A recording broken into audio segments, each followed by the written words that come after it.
Hello students, तो चलिए start करते हैं आज का वीडियो लेक्चर।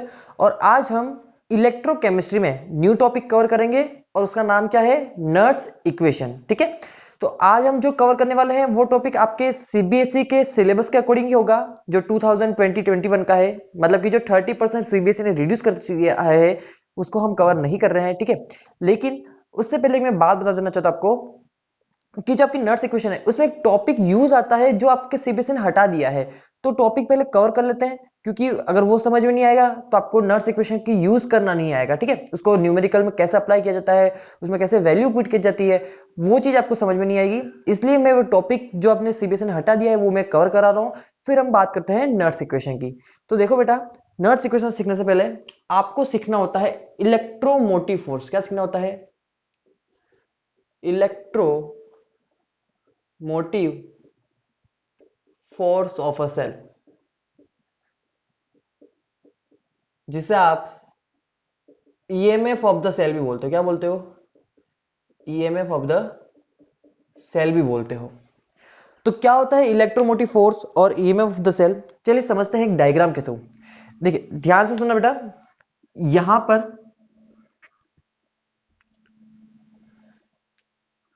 मैं एक सर्किट बना रहा हूं आपके लिए, जिसमें आपने एक बैटरी लगाई है। ये बैटरी का पॉजिटिव टर्मिनल है और ये नेगेटिव। ठीक है, अब देखिए, अब ये जो बैटरी है ना, इसका वर्क क्या होता है? बैटरी का वर्क होता है सर्किट के अंदर इलेक्ट्रॉन को भेजना। बैटरी का वर्क क्या होता है? सर्किट के अंदर इलेक्ट्रॉन भेजना। तो ये क्या करेगा, सर्किट में इलेक्ट्रॉन भेज रहा है। मान लो यहां से कैथोड से एनोड के टूवर्ड्स क्या कर रहा है, इलेक्ट्रॉन भेज रहा है। ठीक है, तो होगा क्या कि सर्किट में जो बैटरी रहा आपने लगाई ना, वो इलेक्ट्रॉन कैसे भेजती है? वो वोल्टेज अप्लाई करती है, उसके थ्रू क्या होता है, इलेक्ट्रॉन मूव करते हैं। तो मैं यहां पर दो डिफरेंट डिफरेंट कंडीशन ले रहा हूं। एक ले रहा हूं मैं 2 वोल्टेज बैटरी और एक ले रहा हूं मैं 20 वोल्टेज बैटरी ले रहा हूं मैं। तो अब देखो, अब मुझे ये बताइए, दोनों ही केस में ज्यादा टेंडेंसी किसके पास है इलेक्ट्रॉन को सर्किट में भेजने की? ज्यादा टेंडेंसी किसके पास है? 20 वोल्ट वाले के पास। मतलब कि अगर आपने हाई वोल्टेज अप्लाई किया, हाई वोल्टेज वाली अगर बैटरी, यहां पर आप यूनिट लगाते हो, बैटरी यूनिट, तो इलेक्ट्रॉन को सर्किट के अंदर पुश करने की जो टेंडेंसी वो भी क्या हो जाती है, इंक्रीज हो जाती है।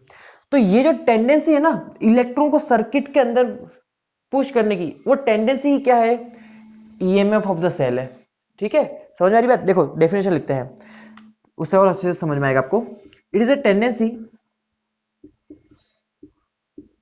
It is a tendency of a cell to push electrons through an external circuit।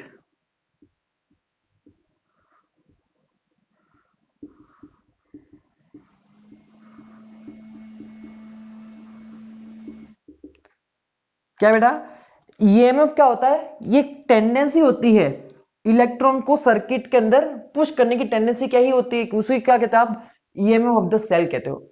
एक केस था आपके पास 20 वोल्ट वाली बैटरी और एक केस था 2 वोल्ट वाली बैटरी। तो दोनों ही केस में दिख रहा है, जहां वोल्टेज आप ज्यादा अप्लाई करोगे, जहां पर हाई वोल्टेज वाली बैटरी यूनिट लगाओगे, उस केस में क्या होगा, इलेक्ट्रॉन को सर्किट के अंदर पुश करने की टेंडेंसी क्या हो जाएगी, इंक्रीज हो जाएगी। मतलब कि अगर आप हाई वोल्टेज वाली बैटरी यूज करते हो तो ईएमएफ ऑफ द सेल क्या हो जाएगा, इंक्रीज हो जाएगा। और अगर लो वोल्टेज वाली बैटरी का यूज करते हो तो ईएमएफ ऑफ द सेल क्या हो जाएगा, डिक्रीज हो जाएगा। ठीक है, यहां से समझ में आ रहा है ईएमएफ ऑफ द सेल क्या होता है? It is a tendency of a cell to push electrons through an external circuit. एक एक्सटर्नल सर्किट के थ्रू इलेक्ट्रॉन को जो पुश करने की जो टेंडेंसी होती है उसे क्या क्या कहते हो आप, ईएमएफ ऑफ द सेल कहते हो। अब ये कैलकुलेट कैसे करते हैं? तो देखो है क्या, इन दो, ये जो वोल्टेज है ये है क्या, ये कैथोड कैथोड और एनोड के बीच का पोटेंशियल डिफरेंस ही तो होता है।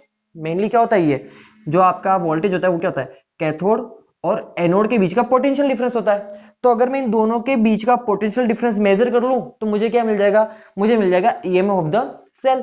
तो कैसे कैलकुलेट करोगे? देखो, आप ईएमएफ ऑफ द सेल, जिसे आप ई सेल भी बोलते हो, क्या बोलते हो, ई सेल भी बोलते हो। ठीक है, ईएमएफ ऑफ द सेल को क्या बोलते हो, ई सेल भी बोलते हो।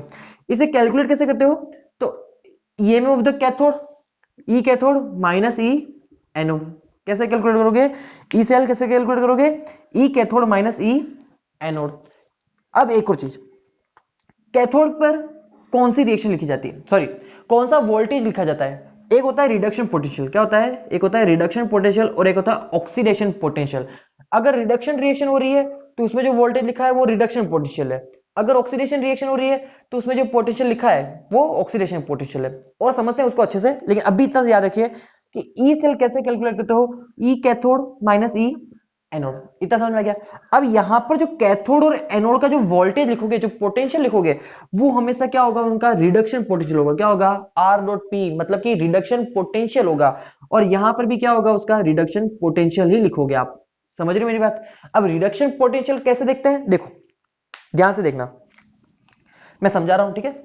एक रिएक्शन हो रही है, हमने गैल्वेनिक सेल पढ़ा था, गैल्वेनिक सेल पे हमने कैथोड पे रिएक्शन पढ़ी थी कॉपर की, ठीक है। वहां पर क्या हो रहा था? रिडक्शन हो रहा था। तो इस रिएक्शन को देखते हैं। Copper plus two electrons gain करता है और कॉपर सॉलिड के फॉर्म में डिपॉजिट हो जाता है इलेक्ट्रोड के ऊपर, ये पढ़ा था हमने। तो इस रिएक्शन में क्या हो रहा है? देखो कॉपर प्लस टू से जीरो ऑक्सीडेशन स्टेट में जा रहा है, मतलब कि इसका क्या हो रहा है? रिडक्शन हो रहा है। क्या हो रहा है? रिडक्शन हो रहा है। तो इस रिडक्शन के ड्यूरेशन में जो वोल्टेज यहां पर अप्लाई होगा, मान लीजिए ये ई कैथोड है कुछ 0.44 वोल्ट, कितना है? 0.44 वोल्ट। तो इसको लिखने का एक और तरीका है, देखो एक और तरीके से लिख सकते हैं आप इसको इस तरह से लिख सकते हो, ई कॉपर प्लस टू कॉपर, ये जो वोल्टेज गिवन है 0.44 वोल्ट है। तो यहां पर क्या बता रहा है? देखो ये जो रिडक्शन पोटेंशियल बता रहा है, कैसे? देखो प्लस टू से किस में जा रहा है? जीरो में जा रहा है, मतलब कि क्या बता रहा है? ये रिडक्शन के वोल्टेज को बता रहा है, जो कितना है? 0.44 वोल्ट। तो मतलब कि हमने अभी क्या बोला था कि जो भी यहां पर लिखेंगे ई कैथोड या माइनस ई एनोड, दोनों जगह पर जो वैल्यू हम पुट करेंगे वो वैल्यू कौन सी होगी? वो उनके रिडक्शन पोटेंशियल की वैल्यू होगी। तो यहां पर दिख रहा है रिडक्शन पोटेंशियल है, प्लस टू से जीरो में जा रहा है, मतलब कि रिडक्शन पोटेंशियल की वैल्यू बताइए। तो यहां पर कितना लिख दोगे आप? इसकी जगह 0.44 वोल्ट लिख लोगे। अब एक और बात, अगर मेरे पास रिडक्शन की रिएक्शन ना होकर ऑक्सीडेशन की रिएक्शन होती कि जिंक ने क्या किया? दो इलेक्ट्रॉन का लॉस किया, ठीक है, Zn प्लस टू की फॉर्म में क्या हो गया? डिसोसिएट हो गया। ये रिएक्शन पढ़ी हमने। मान लीजिए कि यहां पर हमें दिया है Zn से Zn प्लस टू, जो दिया है आपको 0.76 वोल्ट। कितना दिया है? 0.76 वोल्ट। समझना ध्यान से, क्या दिया है? देखो जिंक जीरो से कहां जा रहा है? प्लस टू में जा रहा है, मतलब कि ऑक्सीडेशन वाली रिएक्शन है। और यहां पर जो ई सेल भी दिया है इसका, वो देखो जिंक से Zn प्लस टू बताया, मतलब कि क्या है? ये इसका ऑक्सीडेशन पोटेंशियल है। क्या है इसका? ये इसका ऑक्सीडेशन पोटेंशियल बता रहा था, ठीक है। ये क्या बता रहा है? इसका ऑक्सीडेशन पोटेंशियल बता रहा है, जो कितना है? 0.76 वोल्ट। लेकिन हमें यहां पर कौन सी रिएक्शन लिखनी है? हमें यहां पर एनोड के लिए कौन सी रिएक्शन क्या वैल्यू लिखनी है? हमें उसका रिडक्शन पोटेंशियल लिखना है, और हमें गिवन क्या है? Oxidation potential. तो ऑक्सीडेशन पोटेंशियल को रिडक्शन पोटेंशियल में क्या करना पड़ेगा? आपको पहले कन्वर्ट करना पड़ेगा। कैसे कन्वर्ट करोगे? देखो हमेशा देखना, oxidation potential is equal and negative of reduction potential. हमेशा याद रखना, जो ऑक्सीडेशन पोटेंशियल होता है आपका, वो इक्वल एंड नेगेटिव होता है रिडक्शन पोटेंशियल के, ठीक है। तो मतलब कि यहां पर ऑक्सीडेशन पोटेंशियल जो भी गिवन है आपको, उसको अगर मुझे रिडक्शन पोटेंशियल में कन्वर्ट करना है, किस में कन्वर्ट करना है? रिडक्शन पोटेंशियल में। तो वैल्यू कितनी आ जाएगी? ये देखो प्लस का पॉइंट क्या है? 76। तो कितना हो जाएगा? ये हो जाएगा नेगेटिव का 0.76 वोल्ट हो जाएगा। रिडक्शन पोटेंशियल में कितना हो जाएगा? नेगेटिव का 0.76। तो वैल्यू यहां पर पुट कर लो, और फिर आप क्या कर सकते हो?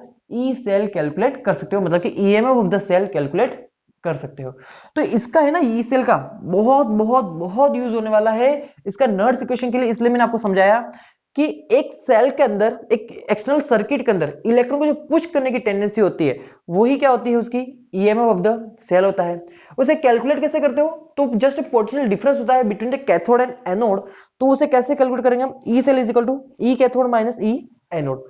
दोनों पर, कैथोड की रिएक्शन हो या एनोड की रिएक्शन हो, दोनों के लिए कौन सी वैल्यू अप्लाई करोगे? आप वही वैल्यू यूज करोगे जो इनका क्या हो? रिडक्शन पोटेंशियल हो। वही पोटेंशियल यूज करना जो क्या हो? रिडक्शन पोटेंशियल हो। ऑक्सीडेशन पोटेंशियल मत लिख देना गलती से भी। क्या यूज करोगे? हमेशा रिडक्शन पोटेंशियल यूज करोगे, ठीक है। रिडक्शन पोटेंशियल कैसे निकालोगे? तो रिडक्शन, अगर रिएक्शन गिवन है तो यहां पर इसको चेक करना होता है। रिएक्शन भले ही रिडक्शन की गिवन है, लेकिन इस ई सेल को जो पोटेंशियल आपको गिवन है, वोल्टेज, वो देखना है आपको। वो क्या है? देखो कॉपर प्लस टू से कॉपर, मतलब कि बता रहा है इसमें कि ये जो पोटेंशियल है, ये भी जो वोल्टेज है, वो किसके लिए है? वो रिडक्शन का वोल्टेज है। तो हमें पता चल गया भाई रिडक्शन पोटेंशियल ये है, हमने डायरेक्ट उठा के लिख दिया। अगर हमें ऑक्सीडेशन की रिएक्शन गिवन है, तो उसके लिए अगर ऑक्सीडेशन पोटेंशियल गिवन है, तो उसको क्या करेंगे हम? रिडक्शन पोटेंशियल में कन्वर्ट करेंगे। अगर डायरेक्ट यहां पर अगर डायरेक्ट यहां पर ये लिख देता, इसकी जगह ये लिख देता ई Zn+2 से Zn, और ये लिख देता दिस। अगर डायरेक्ट ये वैल्यू मिल जाती ना, मैं देखो यहां तो हमने क्या लिखा, हमने पहले ऑक्सीडेशन पोटेंशियल लिखा था, फिर हमने उसको ऑक्सीडेशन पोटेंशियल को रिडक्शन पोटेंशियल में कन्वर्ट किया और फिर हमने वैल्यू पुट की। लेकिन कभी कभी क्या होता है, आपको डायरेक्ट भी क्या दे देते हैं, रिडक्शन पोटेंशियल दे देते हैं। अगर डायरेक्ट अगर रिडक्शन पोटेंशियल दिया हुआ है किसी ऑक्सीडेशन रिएक्शन के लिए, अगर डायरेक्ट रिडक्शन पोटेंशियल आपको गिवन है, तो उसे हम क्यों कन्वर्ट करेंगे, हम उसे डायरेक्ट यूज करेंगे ना। तो ये आपको समझ में आना चाहिए, ठीक है, पढ़ना आना चाहिए कि जो आपको वोल्टेज दिया है वो रिडक्शन पोटेंशियल है या फिर ऑक्सीडेशन पोटेंशियल दिया है, ठीक है। तो उस तरह से हम क्या कैलकुलेट करते हैं, हम ई सेल कैलकुलेट करते हैं। अब ये जो ई सेल होता है ना, ये तो हो गया नॉर्मल ई सेल, एक स्टैंडर्ड ई सेल भी होता है जो स्टैंडर्ड कंडीशन पे होता है, उसे कहते हो आप ई नोट सेल। क्या कहते हो आप, ई नोट सेल कहते हो। और उसे कैलकुलेट करते हैं तो ई नोट कैथोड माइनस ई नोट एनोड, बस सिंपल सा फॉर्मूला है। देखो स्टैंडर्ड कंडीशन मतलब कि स्टैंडर्ड कंडीशन क्या हो गया, 1 बार प्रेशर, 298 केल्विन टेम्परेचर, ठीक है। तो उस स्टैंडर्ड कंडीशन पर इस ई सेल को क्या बोलोगे, ई नोट सेल बोलोगे। ये होता है standard EMF of the cell. क्या बोल रहे हो इसे, standard EMF of the cell. इसे कैसे कैलकुलेट करोगे, फॉर्मूला सेम है, बस क्या लगा दोगे, नॉट लगा दोगे। वैल्यू कौन सी पुट करोगे, तो रिडक्शन पोटेंशियल जो यहां पुट करे थे वही वैल्यू क्या करोगे, यहां पर आप पुट करोगे। समझ में आती। फिर इसी तरह से क्या होता है, एक सेल पोटेंशियल भी होता है। क्या होता है, एक होता है सेल पोटेंशियल।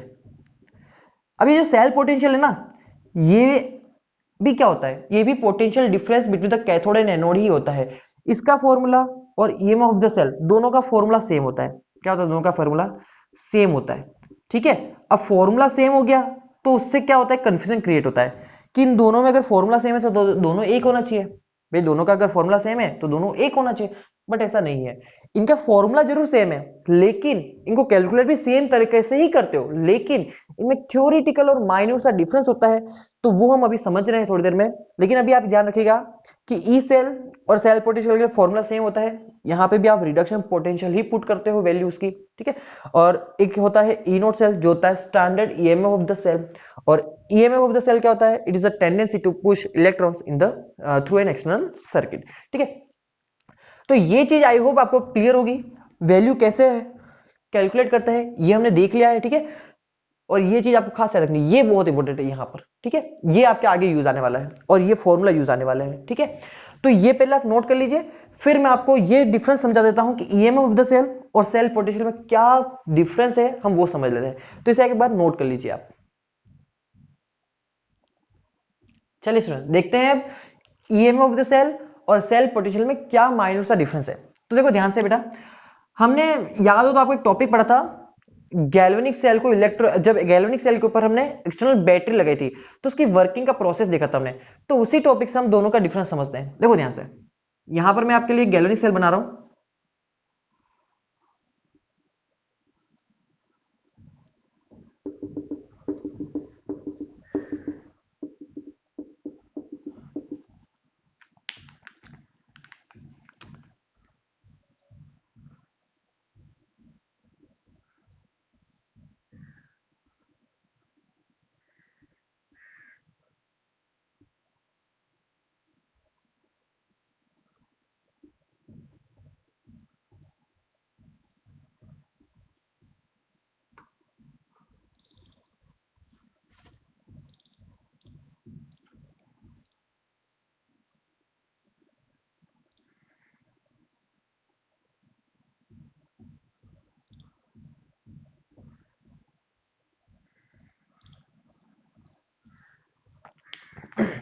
ये वही डायग्राम है, ठीक है ना, जो हमने एक्सटर्नल बैटरी अप्लाई की थी गैल्वेनिक सेल के ऊपर और उसकी वर्किंग चेक करी थी। अब देखो बेटा ध्यान से, जब आप हमने तीन कंडीशन देखी थी यहां पर। एक देखा था हमने, जब आपका जो ई एक्सटर्नल है, जो ई एक्सटर्नल है वो 1.1 वोल्ट से कम होगा। फिर एक था ई एक्सटर्नल जो 1.1 वोल्ट के इक्वल होगा, और एक था ई एक्सटर्नल जो आपके 1.1 वोल्ट से ग्रेटर देन होगा। ओके, तो ध्यान से देखो, हमने जब चेक किया था कि हमने क्या किया था, जब गैल्वेनिक सेल का जब पोटेंशियल डिफरेंस कैलकुलेट करते हो इन दोनों इलेक्ट्रोड के बीच में, गैल्वेनिक सेल का जो पोटेंशियल डिफरेंस आप मेजर करते हो वो आता है आपका, वो कितना आता है आपका 1.1 वोल्ट आता है, ठीक है। प्रैक्टिकली यही है, ठीक है, वैल्यू 1.1 वोल्ट आता है, ठीक है। फिर हमने देखा था कि देखो अब हम क्या कर रहे थे, धीरे धीरे क्या करते, एक्सटर्नल बैटरी का वोल्टेज बढ़ा रहे थे। जैसे जैसे हमने वोल्टेज बढ़ाया, जैसे कि मान लीजिए कि पहले हमने वोल्टेज रखा 0.7, तो 0.7 एक्सटर्नल बैटरी का वोल्टेज कितना हो गया 0.7, इंटरनल वोल्टेज कितना है 1.1 वोल्ट। तो इस टाइम पर कौन सा पोटेंशियल आपका जो डोमिनेट करेगा, तो कौन सा था आपका 1.1 वाला वोल्टेज क्या कर रहा था, डोमिनेट कर रहा था। ऑब्वियसली ये ज्यादा है सेल का वोल्टेज, तो यही डोमिनेट करेगा। अगर इंटरनल सेल का वोल्टेज अगर डोमिनेट कर रहा था, तो सेल कैसे वर्क कर रहा था, एज अ गैल्वेनिक सेल की जैसे वर्क कर रहा था। कैसे वर्क कर रहा था, एज अ गैल्वेनिक सेल की जैसे वर्क कर रहा था। ठीक है, अब हमने क्या किया, हमने वोल्टेज बढ़ाया, हमने वोल्टेज क्या किया, बढ़ाया, बढ़ाते बढ़ाते बढ़ाते हम लेके गए 1.1 वोल्ट के इक्वल। एक्सटर्नल वोल्टेज को कहां पर लेके गए हम, 1.1 वोल्ट पे लेके गए। तो हमने देखा था अगर जैसे ही आपका एक्सटर्नल वोल्टेज 1.1 वोल्ट जो इंटरनल वोल्टेज है उसके अगर इक्वल हो गया, तो ये क्या हो जाएगा, ये दोनों वोल्टेज क्या दूसरे अपोजिट होते ना। क्यों, क्योंकि आपके जिंक पे कौन सा था, नेगेटिव चार्ज था, और इस पे कौन सा था, पॉजिटिव साइन था। और ये जिस बैटरी से अटैच है उनके वोल्टेज क्या है, अपोजिट है। ठीक है, साइन क्या अपोजिट है, माइनस वाले को पॉजिटिव से जुड़ा है और यहां पर पॉजिटिव वाले को माइनस से जुड़ा है। तो इसको आप माइनस का 1.1 वोल्टेज मान लो और इसका पॉजिटिव का 1.1 वोल्टेज मान लो। तो दोनों ही साइड का वोल्टेज, एक्सटर्नल वोल्टेज और इंटरनल वोल्टेज क्या हो चुका है, इक्वल एंड अपोजिट हो चुका है। तो उस टाइम पे क्या होगा, आपका सेल वर्क करना बंद कर देता है। हमने पढ़ा था ना कि सेल वर्क नहीं करता, cell is not working.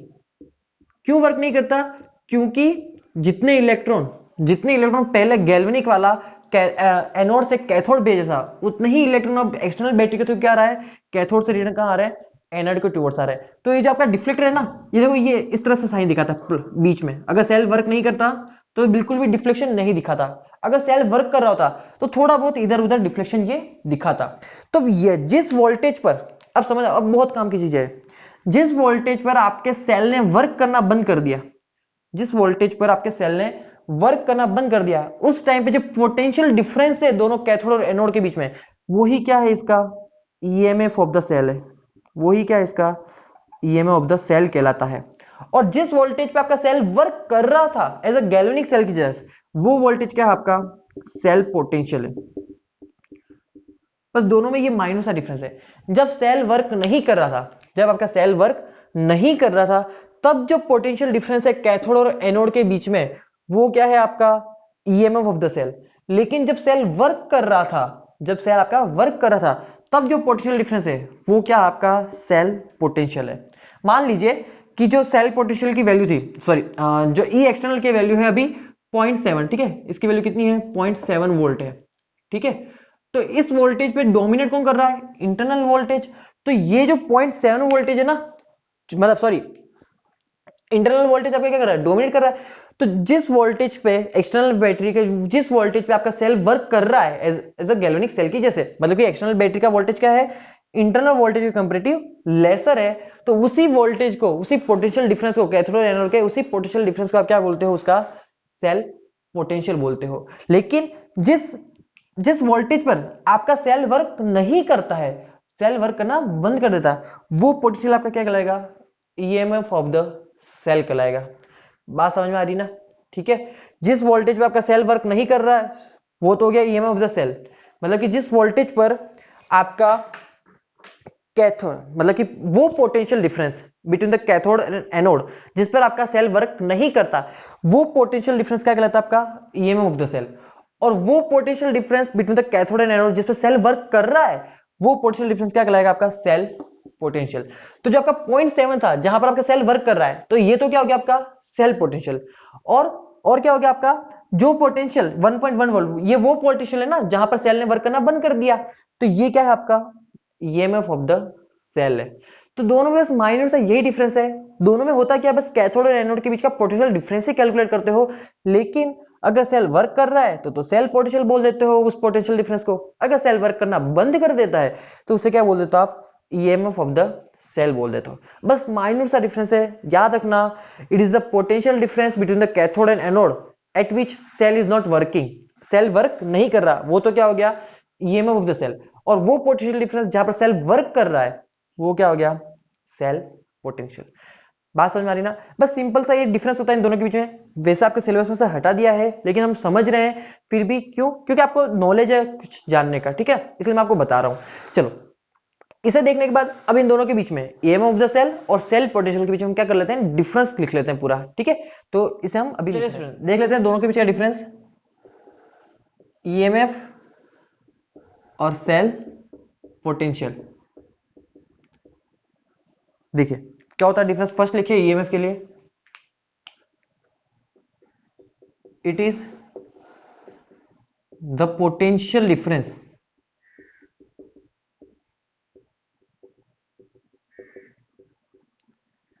Between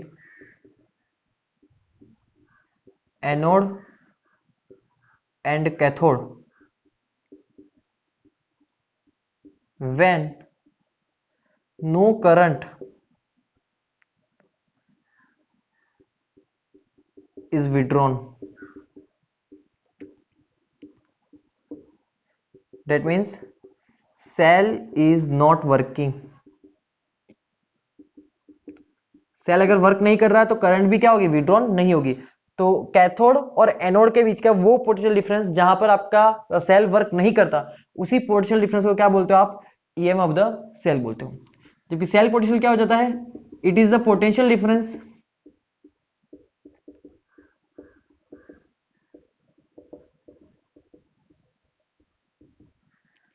between cathode and anode when cell is working। ठीक है, जब सेल वर्क करता है उसी पोटेंशियल डिफरेंस को क्या कहते हो आप, सेल पोटेंशियल कहते हो। अब देखो सेकंड डिफरेंस, ईएमएफ क्या होता है, it is the maximum voltage, it is the maximum voltage of the cell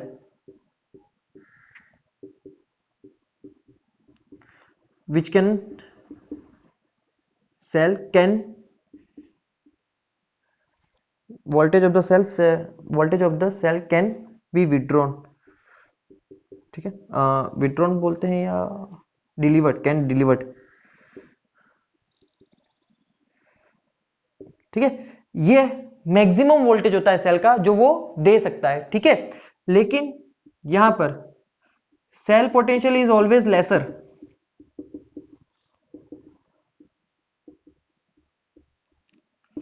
laser than EMF. Okay ना, सेल पोटेंशियल क्या होता है, हमेशा ईएमएफ ऑफ द सेल से लेसर होता है। चलिए अब इन दोनों के लिए सेम पॉइंट है, दोनों के लिए लिख सकते हो आप। ठीक है, इट इज मेजर्ड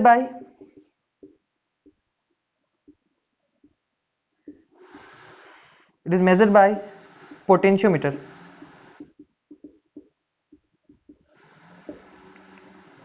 ठीक है, it is measured by potentiometer. तो आई होप अब आपको सेल पोटेंशियल और ईएमएफ ऑफ द सेल, ये पॉइंट थर्ड पॉइंट दोनों के लिए था, और आई होप अब आपको सेल पोटेंशियल और ईएमएफ ऑफ द सेल दोनों अच्छे से कंप्लीट समझ में आ गए होंगे। मेन चीज हमें क्या सीखनी थी, यहां पर हमें यह सीखना था कि ईएमएफ ऑफ द सेल कैसे कैलकुलेट करते हो। याद रखना, हमें क्या सीखना था, main EMF of the cell आप कैसे कैलकुलेट करते हो, हम ये सीखना था सिर्फ। अब देखो एक बार, न्यूमेरिकल में हमें कभी भी ईएमएफ बोल दे कैलकुलेट करने के लिए या फिर सेल पोटेंशियल बोल दे, न्यूमेरिकल में हम दोनों को सेम लेकर चलेंगे, दोनों में कोई डिफरेंस नहीं रखेंगे। बात क्लियर रखना, न्यूमेरिकल में ईएमएफ और सेल पोटेंशियल को सेम मानकर चलते हैं। दोनों के लिए क्या फॉर्मूला अप्लाई करोगे आप, E cell is equal to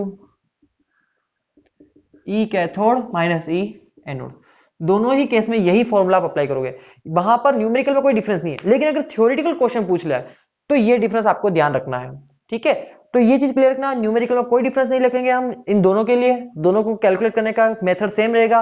हमें सेल पोटेंशियल कैलकुलेट करने को बोले तो भी हम ईएमएफ ऑफ द सेल ही कैलकुलेट करेंगे, और हमें ईएमएफ ऑफ द सेल बोले कैलकुलेट करने को तो भी हम ईएमएफ ऑफ द सेल ही कैलकुलेट करेंगे, वहां पर कोई डिफरेंस नहीं है। बट अगर थ्योरेटिकल क्वेश्चन पूछ ले हमसे तो वहां पर हमें ध्यान रखना है कि एक माइनर सा डिफरेंस होता है जो ये है। तो चलिए बेटा, कंप्लीट कर चुके हैं हम अपना टॉपिक कि जो हमें पढ़ना था नर्स इक्वेशन के लिए, वो टॉपिक कंप्लीट कर चुके हैं। इसे आप नोट कीजिए, फिर मैं आपको ये सिखाता हूं कि नर्स इक्वेशन कैसे बनी है। चलिए स्टूडेंट्स, तो देखते हैं अब नर्स इक्वेशन कैसे बनी है। तो देखो बेटा, टॉपिक लिखिए, change in gives free energy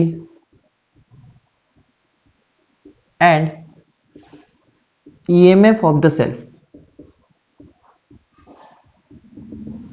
ठीक है, देखो क्या टॉपिक है, change in Gibbs free energy and EMF of the cell. पहले हम ये सीखेंगे कि नर्स इक्वेशन आखिर बनी कैसे, फिर हम उसका यूज करना सीखते हैं न्यूमेरिकल में। ठीक है, तो देखो बेटा, गिब्स फ्री एनर्जी की बात करते हैं।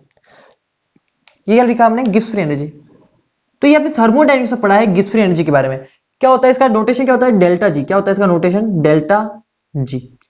तो जो डेल्टा जी है, जो गिब्स फ्री एनर्जी ना, उसका मतलब क्या हुआ, देखो बेटा, जैसे मैं अभी बोल रहा हूं, मैं कुछ वर्क कर रहा हूं, तो वर्क करने के लिए मैं कुछ एनर्जी यूज कर रहा हूँ, सही है। मैं बोल रहा हूं तो मैं कुछ वर्क कर रहा हूं, ठीक है, और मैं बोलने के लिए कुछ एनर्जी यूज कर रहा हूँ, तो मेरे अंदर जो टोटल एनर्जी है, तो सारी एनर्जी का यूज मैं बोलने के लिए यूज कर रहा हूं या कुछ पार्ट ऑफ एनर्जी का यूज कर रहा हूं। मैं टोटल एनर्जी में से, मेरे बॉडी में जो भी टोटल एनर्जी है उसमें से मैं कुछ पार्ट ऑफ एनर्जी का यूज कर रहा हूं बोलने के लिए, वर्क करने के लिए। तो जो पार्ट ऑफ एनर्जी में यूज कर रहा हूं वर्क करने के लिए, टोटल एनर्जी में से वो पार्ट जो मैं वर्क करने के लिए यूज कर रहा हूं, वही पार्ट क्या है मेरा, वो गिब्स फ्री एनर्जी कहलाता है। मेरा क्या कहलाता है, वो गिब्स फ्री एनर्जी। तो मतलब कि गिब्स फ्री एनर्जी क्या होती है, यूजफुल एनर्जी। वो यूजफुल एनर्जी जो आप वर्क करने के लिए यूज करते हो, वो यूजफुल एनर्जी क्या कहलाएगी, आपकी गिब्स फ्री एनर्जी। तो यहां पर आप डेल्टा जी के लिए क्या लिख सकते हो, यूजफुल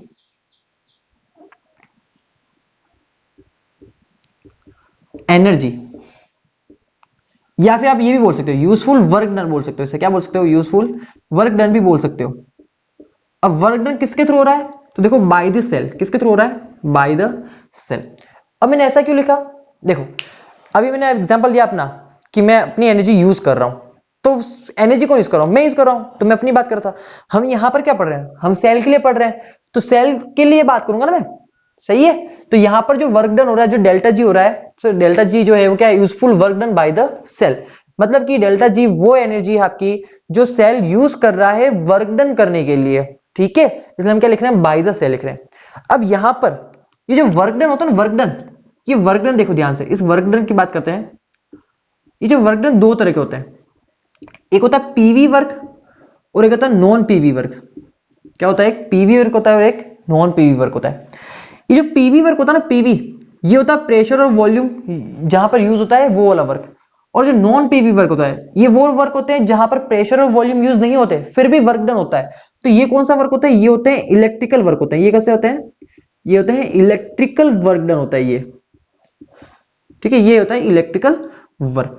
तो आप यहां पर जो हम सेल की बात कर रहे हैं, सेल में कोई प्रेशर और वॉल्यूम तो आप अप्लाई नहीं कर रहे ना, सिंपल सा हमारा सेल क्या कर रहा है, वर्क कर रहा है। मतलब कि ये क्या है, नॉन पीवी वर्क हो रहा है यहां पर कौन सा वर्क हो रहा है, नॉन पीवी वर्क। और जो कौन सा है आपका इलेक्ट्रिकल वर्क है, कौन सा है, इलेक्ट्रिकल वर्क है। और इस इलेक्ट्रिकल वर्क को आप डिनोट कैसे करते हो, बताते कैसे हो, तो इसे बताते हो आप Q इंटू वी से बताते हो। कैसे बताते हो आप, Q इंटू वी से बताते हो उससे। अब समझना, यहां तक क्लियर है ना, कि डेल्टा जी क्या होता है, डेल्टा जी मतलब कि वो यूजफुल एनर्जी जो आप वर्क डन के लिए यूज करते हो। वर्क डन कौन कर रहा है यहां पर, हमारा सेल कर रहा है, इसलिए हम बाय द सेल बोल रहे हैं। याद करो थर्मोडायनेमिक्स को, अगर कोई सिस्टम वर्क करता है तो उसका डेल्टा जी क्या रहता है बेटा, नेगेटिव रहता है। क्या रहता है, नेगेटिव रहता है। याद करो, अगर कोई सिस्टम वर्क कर रहा है, work done by the system हो रहा है, तो हम डेल्टा जी क्या मानते थे, नेगेटिव मानते थे। और work done on the system हो रहा है तो हम डेल्टा जी क्या मानते हैं, पॉजिटिव मानते हैं। नेगेटिव क्यों ले रहे हैं भाई, हो क्या रहा है, सिस्टम वर्क कर रहा है ना, मतलब कि मैं वर्क कर रहा हूं। अगर मैं वर्क कर रहा हूं तो मेरी एनर्जी क्या हो रही है, डिक्रीज हो रही ना, नेगेटिव में ही जा रही ना, इसलिए हम क्या यूज कर रहे हैं, नेगेटिव साइन का यूज कर रहे हैं यहां पर।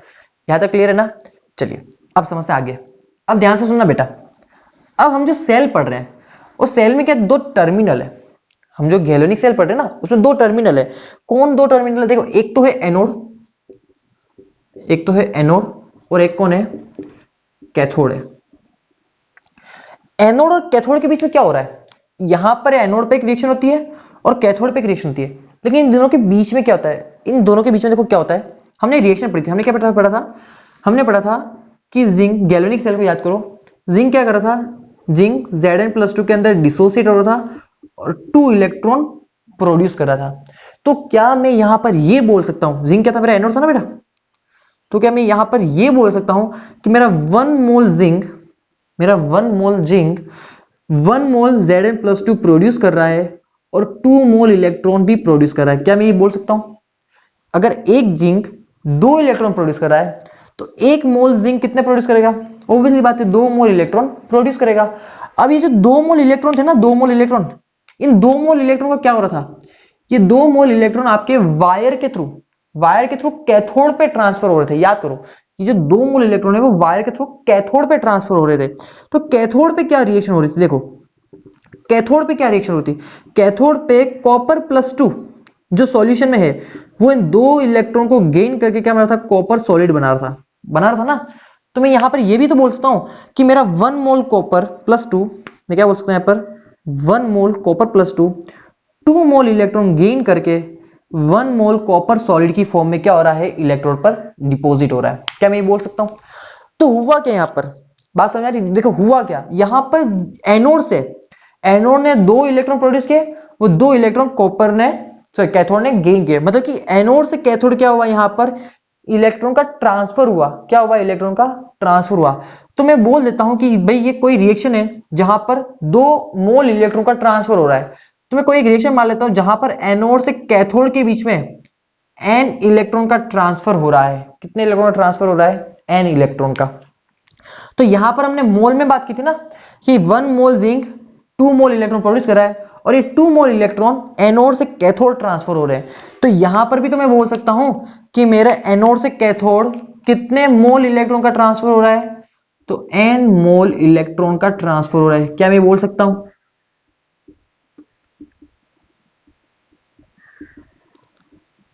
बात समझ में आ रही है? भाई यहां पर इस रिएक्शन में क्या होगा? यहां पर इस रिएक्शन में एनोड से कैथोड 2 मोल इलेक्ट्रॉन का ट्रांसफर हुआ। तो उसी तरह से यहां पर एनोड से कैथोड कितने मोल इलेक्ट्रॉन का ट्रांसफर हो जाएगा? एन मोल इलेक्ट्रॉन का ट्रांसफर हो जाएगा। तो मैं ये बात बोल सकता हूं ना, यहां पर गलत तो नहीं है। अब देखो आगे, अब कुछ टॉपिक समझते हैं एक और, फिर हम समझते हैं आगे इसको। देखो मुझे ये बताओ बेटा, सुना ध्यान से, मुझे ये बताओ कि चार्ज ऑफ 1 इलेक्ट्रॉन, मैं क्या बोल रहा हूं? चार्ज ऑफ 1 इलेक्ट्रॉन, एक इलेक्ट्रॉन का चार्ज कितना होता है? एक इलेक्ट्रॉन का चार्ज होता है 1.6 इंटू 10⁻⁻19 कूलम। कितना होता है? 1.6 इंटू 10⁻⁻19 कूलम। एक इलेक्ट्रॉन का चार्ज ये होता है। तो मुझे ये बताओ, मैं अगर आपसे ये पूछूं कि अगर एक इलेक्ट्रॉन का चार्ज इतना है तो मुझे ये बताओ कि चार्ज ऑफ 1 मोल इलेक्ट्रॉन का कितना चार्ज हो जाएगा? कितना हो जाएगा चार्ज ऑफ 1 मोल इलेक्ट्रॉन? कितना हो जाएगा? 1.6 इंटू 10⁻⁻19 कूलम इंटू कितना हो जाएगा? 1 मोल। 1 मोल की वैल्यू कितनी होती है? तो 6.022 इंटू 10⁻23 होती ना। तो मुझे ये बताओ कि अगर एक इलेक्ट्रॉन पे चार्ज इतना है तो 1 मोल पे चार्ज कितना होगा? कुछ ये होगा। इसको सॉल्व कर लो। इसको जब आप सॉल्व करोगे ना तो वैल्यू आएगी आपके पास 96,487 कूलम। कितनी आएगी? 96,487 कूलम। इसे हम अप्रोक्स मान सकते हैं, अप्रोक्स हम मानते हैं न्यूमेरिकल के लिए 96,500 कूलम। कितना मानते हैं? 96,500 कूलम। और ये होता है 1 फेराडे के इक्वल। किसके इक्वल होता है? 1 फेराडे के इक्वल होता है। बात समझना, अगर एक इलेक्ट्रॉन पे चार्ज इतना है तो 1 मोल पे कितना होगा? दिस। इसको न्यूमेरिकल में इजी करने के लिए, न्यूमेरिकल में कैलकुलेशन क्या होती थी हमारी? इजी हो जाती है इस वैल्यू से। ठीक है, तो इसलिए हम 96,487 कूलम को हम कभी कभी क्या मान लेते हैं? 96,500 कूलम मान लेते हैं। वो न्यूमेरिकल में आपको देखो आंसर के अकॉर्डिंग हम देख लेंगे कि दोनों में से कौन सी वैल्यू हमें यूज करनी है। बस हमेशा याद रखना एक बार तो कि ये वैल्यू हमें मान के चलनी है। फिर अगर कहीं पे ये वैल्यू भी यूज करी होगी तो कोई बात नहीं, हम उसे एक्यूरेट कर लेंगे। अब देखो ये जो 96,500 कूलम होता है ना, ये किसके बराबर होता है? ये 1 फेराडे के बराबर होता है। तो मुझे ये बताओ, अब मुझे ये बताओ, मैं अगर ये बोलूं कि एनोड से कैथोड हमारी जो अभी रिएक्शन हुई थी ना, हमारी रिएक्शन हुई थी जिंक से, जिंक ने क्या प्रोड्यूस किया? Zn+2 प्लस 2 मोल इलेक्ट्रॉन प्रोड्यूस किए। 1 मोल जिंक ने 2 मोल इलेक्ट्रॉन प्रोड्यूस किए। ये जो 2 मोल इलेक्ट्रॉन थे वो कॉपर +2 ने गेन कर लिया और क्या बनाया? कॉपर सॉलिड बनाया। तो मुझे ये बताओ यहां पर एनोड से कैथोड कितने मोल इलेक्ट्रॉन का ट्रांसफर हुआ? तो 2 मोल इलेक्ट्रॉन का ट्रांसफर हुआ। कितने मोल इलेक्ट्रॉन का ट्रांसफर हुआ? 2 मोल इलेक्ट्रॉन का ट्रांसफर हुआ। तो मुझे ये बताओ ध्यान से, 1 मोल पे कितना चार्ज होता है? 1 फेराडे के इक्वल चार्ज होता है।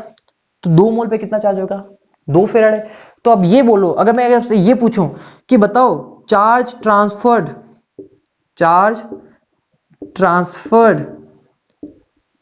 फॉर दिस रिएक्शन, इस रिएक्शन में एनोड से कैथोड बताओ चार्ज कितना ट्रांसफर हुआ, तो आप क्या बोलोगे? 2 फेराडे चार्ज ट्रांसफर हुआ। बोलूंगा मैं भाई 2 मोल इलेक्ट्रॉन ट्रांसफर हुआ, तो उसका मतलब क्या हुआ? 2 फेराडे चार्ज क्या हुआ मेरा? ट्रांसफर हुआ। तो मुझे ये बताओ, जो मेरी यहां पर रिएक्शन है, इस एनोड से कैथोड के लिए हम बोल रहे हैं कि n मोल इलेक्ट्रॉन ट्रांसफर हो रहा है, तो बताओ charge transferred for n mole electron, कितना होगा? n फेराडे होगा। कितना होगा? n फेराडे होगा। समझ में आ रही बात? अभी जो हमने रिएक्शन देखी थी उसमें कितना मोल ट्रांसफर होता है? 2 मोल इलेक्ट्रॉन ट्रांसफर होते हैं। तो हमने क्या बोला कि 2 मोल इलेक्ट्रॉन हमारा एनोड से कैथोड ट्रांसफर हो रहा है। यहां पर कितना हो रहा है? तो यहां पर n मोल इलेक्ट्रॉन ट्रांसफर हो रहे हैं, तो हम क्या बोलेंगे कि n फेराडे क्या हो रहा है? हमारा चार्ज ट्रांसफर हो रहा है। बात समझ आ रही है? हमने ये सीख लिया कि चार्ज कितना ट्रांसफर हो रहा है इस रिएक्शन में एनोड से कैथोड। समझ में आ रही है? तो मुझे ये बताओ, अब ध्यान से सुनना,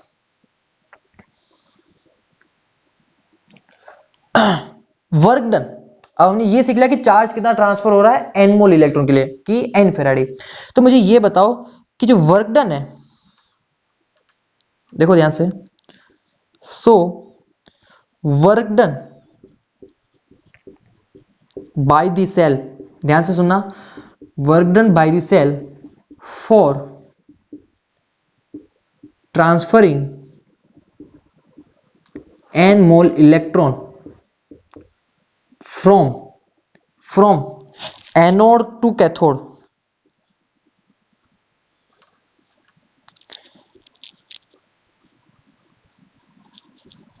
बताओ कितना हो रहा है? मैं क्या पूछ रहा हूं? Work done by the cell for transferring n mole electron from anode to cathode. तो बताओ वर्क डन क्या है? वर्क डन किसके इक्वल है? वर्क डन इक्वल है माइनस क्यू इंटू वी के। है क्यू क्या है? चार्ज है। बताओ कितना चार्ज ट्रांसफर हो रहा है? तो minus n Faraday charge transfer हो रहा है, इंटू वी क्या है? वोल्टेज है। वोल्टेज मतलब कि आप इसे ई सेल भी बोल सकते हो। क्या बोल सकते हो? ईएमएफ ऑफ द सेल भी बोल सकते हो। इसलिए मैंने टॉपिक आपको समझाया था ईएमएफ ऑफ द सेल, कि वो यहां पर यूज होने वाला है, और इसे यहां पर आप वैल्यू भी पुट करोगे इसकी। तो वर्क डन किसके इक्वल हो गया for n mole electron transfer करने के लिए? माइनस NF ई सेल हो गया क्या? अरे बात समझ आ रही क्या? Work done for transferring n mole electron from anode to cathode कितना हो गया? W is equal to minus NF E cell हो गया। हुआ? अब समझो, अब मैं लिखता हूं थोड़ा यहां पर, देखो जगह कम पड़ रही इसलिए यहां पर यूज कर रहा हूं। अब मुझे ये बताओ कि work done for n mole electron को ट्रांसफर के लिए, n मोल इलेक्ट्रॉन के ट्रांसफर के लिए इतना हुआ। तो मुझे ये बताओ फॉर गैल्वेनिक सेल, ध्यान से सुनना, फॉर गैल्वेनिक सेल बताओ वर्क डन किसके इक्वल होता है? For galvanic cell delta G के। वर्क डन देखो डेल्टा जी के इक्वल है। तो मैं ये बोल सकता हूं गैल्वेनिक सेल के लिए कि देखो वर्क डन W किसके इक्वल है? W इक्वल है डेल्टा जी के। W इक्वल है डेल्टा जी के। और W किसके इक्वल है? W इक्वल है माइनस NF ई सेल के। सही है? तो क्या डेल्टा जी इसके इक्वल नहीं हो सकता? क्या हो सकता ना? तो delta G is equal to क्या हो जाएगा? Minus NF E cell. Equation number 2, minus NF E cell for the galvanic cell, बात समझ में आ रही है ना? W वर्क डन इक्वल है डेल्टा जी के, वर्क डन इक्वल है माइनस NF ई सेल के। तो डेल्टा जी और माइनस NF ई सेल क्या हो गया? इक्वल हो गया ना? तो ये आ गई फॉर द गैल्वेनिक सेल के लिए। अब आपको याद रखना है कि डेल्टा जी क्या होगा? हमेशा minus N into F into E cell. या फिर स्टैंडर्ड अगर कंडीशन आपके पास delta G naught standard condition है ना, तो उसके लिए स्टैंडर्ड गिफ्ट फ्री एनर्जी होगी, वो क्या हो जाएगा? माइनस NF ई नोट सेल। क्या हो जाएगा? माइनस NF ई नोट सेल। बात समझ में आ रही क्या? बात समझ में आ रही है? स्टैंडर्ड कंडीशन, स्टैंडर्ड अगर ई नोट दे दिया हमें, तो हम किसका यूज करेंगे? डेल्टा जी नोट का यूज करेंगे, स्टैंडर्ड गिफ्ट फ्री एनर्जी का यूज करेंगे।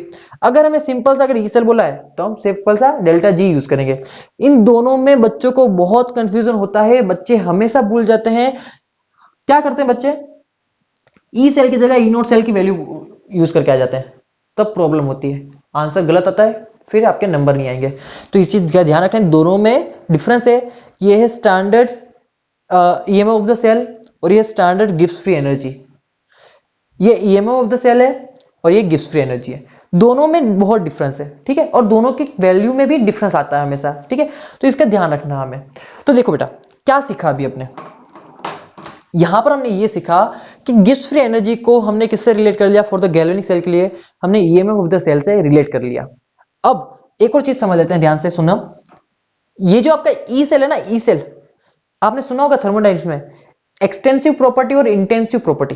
तो जो ई सेल है ना वो क्या आपका इंटेंसिव प्रॉपर्टी है। देखो इसके लिए हम थोड़ा यहां पर यूज कर लेते हैं, देखो ध्यान से। ई सेल, देखो ई सेल की इक्वेशन बनाओ यहां से। ई सेल का रिलेशन क्या निकलेगा डेल्टा जी के साथ, delta G upon minus N F. क्या निकलेगा, delta G is equal to minus N F. ये जो एन है ये क्या है, मोल्स है, क्या है मोल्स है, मतलब कि कोई वैल्यू है। ये क्या है एक्सटेंसिव प्रॉपर्टी, क्या है एक्सटेंसिव प्रॉपर्टी है। डेल्टा जी भी क्या होती है आपकी, ये भी आपकी एक्सटेंसिव प्रॉपर्टी होती है।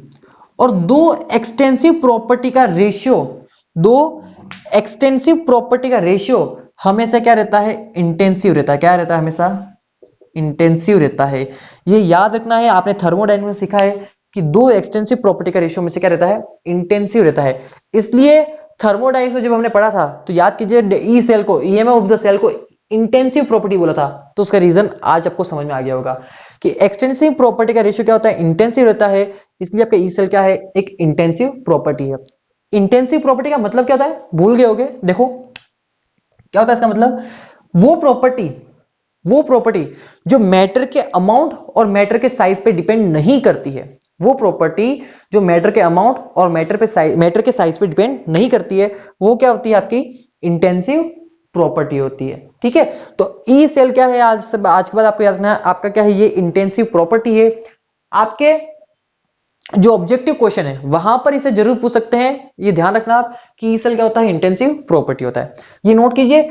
फिर हम आगे मूव करते हैं इसके ऊपर, और भी टॉपिक है वो कवर करते हैं, और फिर नर्स इक्वेशन बना रहे हैं, ठीक है। ये स्टार्टिंग का नर्स इक्वेशन बनाने का, फिर हम नर्स इक्वेशन तक पहुंच रहे हैं। क्या टॉपिक है, कंडीशन फॉर स्पॉन्टेनियस रिएक्शन। देखो ध्यान से सुनना, for spontaneous reaction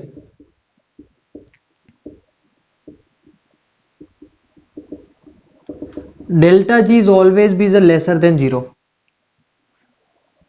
delta G is always be lesser than the zero. Spontaneous होना, स्पॉन्टेनियस होना का मतलब क्या होता है, खुद से होना। अगर कोई रिएक्शन खुद से होना चाहती है, मतलब कि उसको एनर्जी क्या करनी पड़ेगी, खुद खर्च करनी पड़ेगी, खुद यूज करनी पड़ेगी, ठीक है। तो उसके लिए अगर एनर्जी में मुझे वर्क करना है, तो मुझे एनर्जी क्या करना पड़ेगा, लॉस करना पड़ेगा। अगर मैं एनर्जी का लॉस कर रहा हूं तो मेरा डेल्टा जी क्या होगा, नेगेटिव होगा। तो फॉर द किसी भी तरह की स्पॉन्टेनियस प्रोसेस के लिए या फिर रिएक्शन के लिए डेल्टा जी क्या होगा, हमेशा लेस देन जीरो होगा। हमेशा देखना डेल्टा जी क्या होगा, हमेशा less than zero. Delta G less than zero होने के लिए, delta G less than zero होने के लिए देखो डेल्टा जी क्या होता है, minus N F E cell होता है, अभी हमने पढ़ा। बताओ मुझे delta G less than zero कब जाएगा, जब देखो ये तो क्या है, मोल्स है, ये तो कांस्टेंट रहता है, फेराडे की वैल्यू कांस्टेंट है, ठीक है। ई सेल की वैल्यू वेरी करती है, ईएमएफ ऑफ द सेल की वैल्यू वेरी करती है। तो ई सेल, अगर आपका ई सेल पॉजिटिव है, ग्रेटर देन जीरो है, इट मींस, ठीक है, अगर आपका E cell greater than zero है, बताओ ये वैल्यू ई सेल की वैल्यू क्या आएगी, बिगर आएगी। अगर ई सेल की वैल्यू बिगर है, उसकी वैल्यू एन इंटू एफ से अगर मल्टीप्लाई करोगे तो और भी ज्यादा क्या आएगी, बिगर, ये वैल्यू क्या आएगी, और ज्यादा बिगर, तो मतलब कि वैल्यू क्या आ जाएगी, और ज्यादा नेगेटिव हो जाएगी। ई सेल अगर बड़ा होगा, ई सेल बड़ा होगा तो जितनी बड़ी वैल्यू है नेगेटिव साइन वहां पर लगेगा, वो वैल्यू क्या होगी, उतनी ज्यादा लेसर हो जाएगी। अगर वो वैल्यू जितनी ज्यादा लेसर होगी तो डेल्टा जी क्या होगा, लेस देन जीरो। तो क्लियर हो गया कि फॉर द स्पॉन्टेनियस रिएक्शन होने के लिए ई सेल क्या चाहिए, ग्रेटर देन जीरो, और डेल्टा जी क्या चाहिए, लेस देन जीरो। आपको एग्जाम में क्वेश्चन यहां से पूछेगा, ई सेल से आपको क्वेश्चन दे देगा और बोलेगा कि स्पॉन्टेनिटी बताओ रिएक्शन की, कि रिएक्शन स्पॉन्टेनियस होगी या नहीं होगी।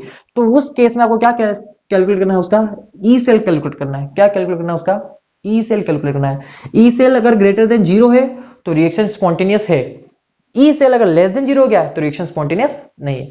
तो चलिए लिख लेते हैं, first of all E cell, if E cell is less than zero, first condition लिखते हैं, if E cell is less than zero। अगर E cell less than zero हो गया तो cell reaction is not spontaneous, cell reaction is not spontaneous. ठीक है, फिर अगर ई सेल ग्रेटर देन 0 हो गया then cell reaction is spontaneous. ठीक है, नाउ अगर ई सेल इक्वल टू 0 हो गया तो, इक्वल टू 0 हो गया तो क्या होगा, cell reaction will be stop. क्या हो जाएगा, cell reaction will be stop, या फिर एट इक्विलिब्रियम लिख लीजिए, एट इक्विलिब्रियम लिख लीजिए और ज्यादा बेटर रहेगा, इक्विलिब्रियम।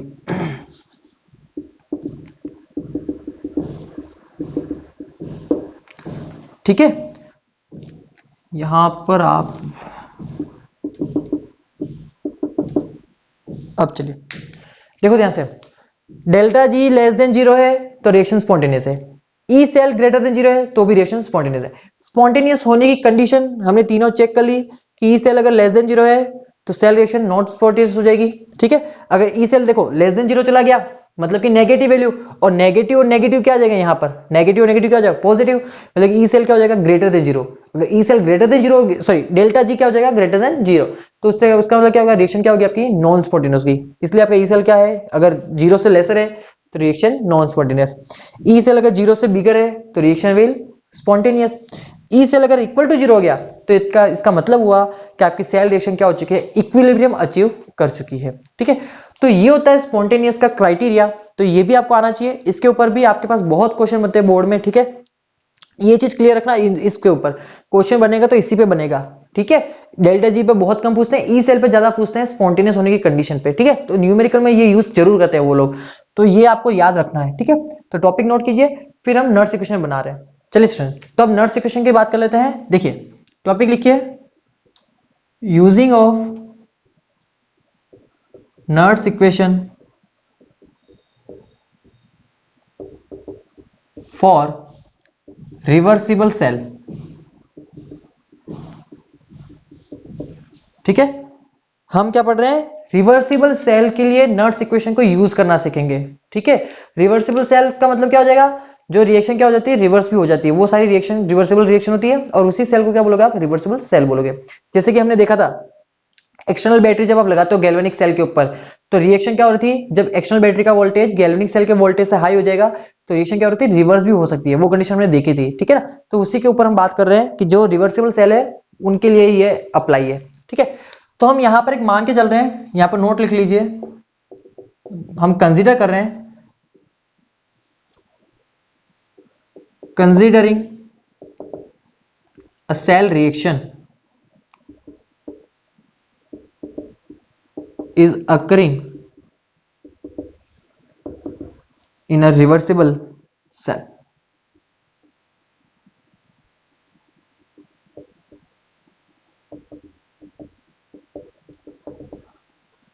कंसीडर कर रहे हैं हम, consider a cell reaction is occurring in reversible cell. तो देखो बेटा, एक इक्वेशन आपको यहां पर पता होनी चाहिए, क्या है equation, delta G is equal to delta G nought plus R T L N Q. ठीक है, ये इक्वेशन आप कैसे बनी उस पर मैं नहीं जा रहा हूं। ठीक है, वो आप छोड़ दीजिए, वो काम का नहीं। वैसे भी हमें सिर्फ इतना याद रखना है कि delta G is equal to delta G nought plus R T L N Q होता है। पूछेगा कोई नहीं आपको एग्जाम में कि नर्स इक्वेशन बनाकर बताओ, कोई नहीं पूछेगा, बस हमें समझा रहा हूं मैं आपको कि इस तरह से कुछ नर्स इक्वेशन आपकी एग्जिस्ट में आई है। देखो डेल्टा जी, डेल्टा जी क्या होता है बेटा, अभी हमने पढ़ा था क्या होता है, minus N F E cell होता है। क्या होता है, minus N F E cell होता है। ठीक है, डेल्टा जी नोट क्या हो जाएगा, minus N F E nought cell हो जाएगा, सही है, plus plus R T L N Q. Q याद कीजिए, क्यू क्या है, रिएक्शन कोएफिशिएंट जो हमने यूज किया था। ठीक है, इसको हमने कैलकुलेट करना सीखा था कि रिएक्टेंट की कंसंट्रेशन अपॉन प्रोडक्ट की कंसंट्रेशन, जो भी रिवर्सिबल इक्विलिब्रियम वाली जो रिएक्शन होती है वहां पर हमने रिएक्शन कोएफिशिएंट निकालना सीखा था कि रिएक्टेंट की सॉरी प्रोडक्ट की कंसंट्रेशन अपॉन रिएक्टेंट की कंसंट्रेशन करते हैं हम। ठीक है, तो ये वो ही रिएक्शन कोएफिशिएंट है। ठीक है, अब देखो, अब क्या कर रहा हूं, रिएक्शन को इस इक्वेशन को थोड़ा सिंप्लीफाई कर रहा हूं। मैं क्या करता हूं, माइनस एनएफ से तीनों को डिवाइड कर रहा हूं। ठीक है, तो माइनस एनएफ से इसको डिवाइड कर दो, क्या बन जाएगा, ये ई सेल। ये क्या बन जाएगा, ई नॉट सेल, यहां पर क्या हो जाएगा, minus R T upon N F L N Q. क्या बन गया, minus R T upon N F L N Q. अब ध्यान से सुनना, यहां पर first of all natural log को, एल एन को, जो भी ई बेस है, इसका बेस क्या है, ई है, ई बेस क्यू है, इसको अगर लॉग में कन्वर्ट करना है, ठीक है, बेस क्या है, ई है, लॉग का मतलब क्या होता है, लॉग का मतलब है कि बेस 10 है, लॉग का मतलब होता है बेस 10 है, तो जो ई बेस है उसको अगर 10 बेस में कन्वर्ट करना है तो आपको क्या करना पड़ता है, 2.303 से क्या करना पड़ेगा, इसे मल्टीप्लाई करना पड़ेगा, तो क्या हो जाएगा, ये लॉग के अंदर कन्वर्ट हो जाएगा। नेचुरल लॉग को 10 बेस लॉग के अंदर कन्वर्ट क्यों करते हैं, बिकॉज ऑफ हमारे पास जो लॉग टेबल है, उस लॉग टेबल में बेस 10 की सारी वैल्यू हमें गिवन होती है, इसलिए हम बेस को क्या करते हैं, 10 बनाते हैं। तो बेस को 10 बनाने के लिए आपको 2.306 से क्या करना पड़ता है, मल्टीप्लाई करना पड़ता है, ये ध्यान रखना है। सेकेंड चीज, आर की वैल्यू होती है बेटा, रियल गैस कांस्टेंट है, इसकी वैल्यू होती है 8.314 केल्विन किलोग्राम पर मोल। क्या होती है, 8.314 केल्विन किलोग्राम पर मोल। टी टेम्परेचर हो गया 298 केल्विन स्टैंडर्ड टेम्परेचर, ठीक है। एन की वैल्यू कांस्टेंट रहेगी, ठीक है, जो भी नंबर ऑफ मोल्स है, एन क्या है, number of moles of electron, number of electrons, ठीक है, इलेक्ट्रॉन के नंबर हो गए। एफ क्या हो गया आपका, फेराड है, इसकी वैल्यू कितनी होती है, 1 फेराड की वैल्यू होती है 96,500 कूलम, ठीक है, कितना होता है 96,500 कूलम। इन सारी वैल्यू को यहां पर पुट करो, इन सारी वैल्यू को जब यहां पर पुट करोगे, कैलकुलेट करोगे, तो इक्वेशन बनेगी E cell is equal to E nought cell minus 0.0591 upon N, 0.0591 upon N. R की वैल्यू पुट कर दी, टी की वैल्यू पुट कर दी, एफ की वैल्यू पुट कर दी, एन की वैल्यू पता नहीं है तो एन को एन रखा, into log Q, log base 10 Q, ठीक है। तो हमने क्या किया, आर टी एफ और 2.303 इन सारी वैल्यू को हमने मल्टीप्लाई किया, तो क्या बना, E cell is equal to E nought cell minus 0.0591 upon N log base 10 Q. अब कभी कभी क्या करते हैं हम, न्यूमेरिकल में सिंप्लीफाई करने के लिए इस 0.0591 को हम सिंपल सा मान लेते हैं, 0.06 भी मान लेते हैं, ठीक है। तो न्यूमेरिकल में करते हैं, वो बात वहां पर करेंगे, अभी नहीं करते, बस याद रख लेना कि इसको 0.06 पे आप कन्वर्ट कर सकते हो, ठीक है, न्यूमेरिकल इजी हो जाता है। तो ये जो इक्वेशन बनी ना, अब ये इक्वेशन, ये क्या है, ये है आपकी Nernst equation at 25 degree Celsius. क्या है आपकी नर्ड्स इक्वेशन है ये आपकी, जिसकी हम अभी बात कर रहे थे, और आज का टॉपिक इसी के ऊपर बेसिस था कि हम नर्ड्स इक्वेशन सीखेंगे। तो हमने नर्ड्स इक्वेशन के बारे में सीख लिया कि आखिर ये एग्जिस्टेंस में कैसे आती है, कैसे बनती है, और क्या क्या टर्मिनोलॉजी यहाँ पर यूज होती है। यहाँ पर जो ई सेल है, ईएमएफ ऑफ द सेल है, ई नेट सेल है, जो standard EMF of the cell है, ठीक है, ये वैल्यू हमने पता चल ली है। एन क्या होता है, number of moles of electron, Q क्या होता है, रिएक्शन कोशेंट होता है, ठीक है, और वो आपको पता है रिएक्शन कोशेंट आप कैसे कैलकुलेट करते हो एक इक्विलिब्रियम रिएक्शन के लिए। तो ये थी बेटा आपकी Nernst equation for a reversible cell, बहुत इंपॉर्टेंट है ये, इसका यूज हम अभी करेंगे थोड़ी देर में, ठीक है, न्यूमेरिकल्स में यूज करेंगे इसको हम, ठीक है। तो ये आपको समझ में आना चाहिए कि नर्ड्स इक्वेशन क्या है, ठीक है। तो चलिए इसे आप पूरा कवर कीजिए, फिर हम आगे मूव करते हैं। चलिए स्टूडेंट्स, तो देखिए आज का लेक्चर हम यहीं पे फिनिश करते हैं, क्योंकि आज का लेक्चर बहुत लेंदी हो चुका है। तो पहले आप ये सारा जो टॉपिक है इसे आप अच्छे से समझ लीजिए, लर्न कर लीजिए, और इसको आप अच्छे से यूज करना भी सीख लेंगे नेक्स्ट लेक्चर में। तो आज का लेक्चर हम यहीं पे फिनिश करते हैं, तो अब मिलेंगे हम नेक्स्ट लेक्चर में नए टॉपिक के साथ।